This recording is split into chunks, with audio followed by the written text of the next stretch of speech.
तरी सुख या शब्दाचा अर्थ आजही आपला काय आहे? पॅकेज, प्रेस्टीज आणि प्रॉपर्टी. ये दिल मांगे मोर. आपण आपली पोरं तयार कशासाठी करणार आहे?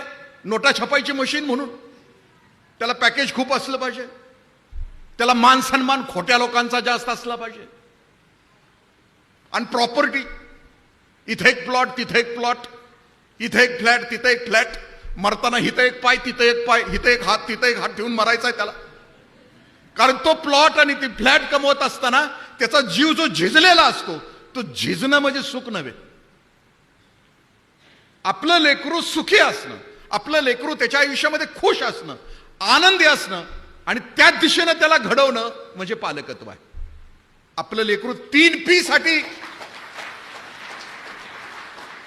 साठी घडवणं म्हणजे पालकत्व नव्हे. या 3P मधनं सगळी माणसं जर सुखी होत असती तर श्रीमंतांच्या घरातून किंकाळ्या बाहेर पडायला नाही पाहिजे होत्या.